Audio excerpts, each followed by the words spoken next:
ఉద్యోగాల్లో 47% రిజర్వేషన్ వెంటనే ఎంబీసీ మంత్రిత్వ శాఖ వెంటనే కార్పొరేషన్ లో 42% రిజర్వేషన్ వెంటనే రాష్ట్ర కార్పొరేషన్ లో 42% రిజర్వేషన్ వెంటనే ఉన్న 3 మంత్రి పదవులు బీసీలకు వెంటనే 42% రిజర్వేషన్ వెంటనే ఆర్థిక సంస్థల్లో 42% రిజర్వేషన్ వెంటనే విద్యా ఉద్యోగాల్లో 47% రిజర్వేషన్ వెంటనే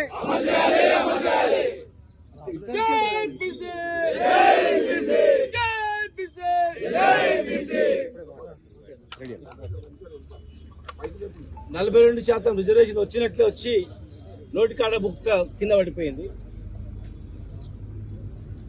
ప్రెసిడెంట్ ఆఫ్ ఇండియాకు పంపించిన తర్వాత అయిపోతుంది అనుకున్నాం. కానీ అక్కడ ప్రధానమంత్రిని కలవలేదు, ప్రధానమంత్రి కూడా మాట్లాడలేదు, పార్లమెంట్ లో కూడా ఎక్కడ చర్చ జరగలే. ఇవాళ రిజర్వేషన్ ద్వారా లక్కీ డిప్ తీసిండ్రు, మా వాళ్ళంతా భూములు అమ్ముకున్నారు, బంగారం అమ్ముకున్నారు, ఎలక్షన్ నిలబడాలని చెప్పి అందరూ సిద్ధమైంది. మళ్ళీ కోర్టు కొట్టేసింది. మొదటి నుంచి మేము చెప్తున్నాం రాజ్యాంగ సవరణ చేయాలని చెప్పి. కనుక ఖచ్చితంగా 42% చట్టబద్ధతోనే రిజర్వేషన్ కల్పించే ఎలక్షన్లు పెట్టాలి. చట్టసభలలో కూడా రిజర్వేషన్ ఇవ్వాలి, విద్యా ఉద్యోగాలలో కూడా రిజర్వేషన్ ఇవ్వాలి, మంత్రి పదవులు కూడా ఉన్నాయి. ఇంకా యాదవులకు ఇవ్వాలి, మున్నూరు కాపులకు ఇవ్వాలి, ఎంబీసీ మంత్రిత్వ శాఖ ఇవ్వాలి, కార్పొరేషన్ చైర్మన్లు కూడా మా బీసీలకు 42% చైర్మన్లు కూడా ఇవ్వాలి. అన్నిట్లలో రిజర్వేషన్ ఇస్తామని చెప్పిన కనుక అన్నిట్లో ఇవ్వాలి.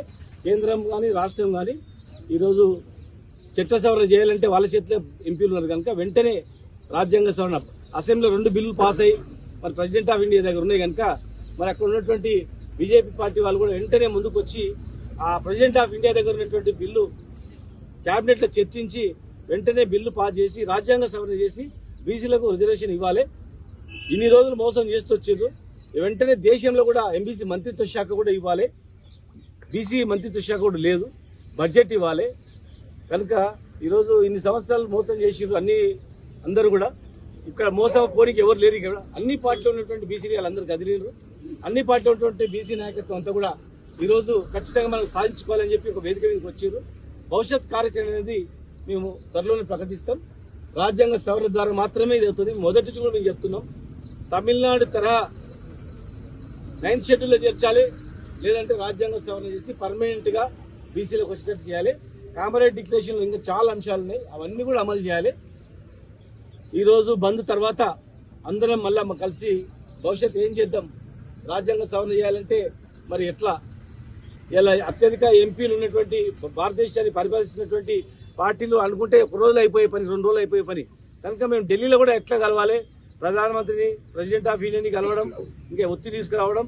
మరి ప్రధాన ప్రతిపక్ష నాయకుడు రాహుల్ గాంధీ గారు ఉన్నారు, మరి మీరు కూడా పార్లమెంట్ లో గట్టిగా మాట్లాడాలా.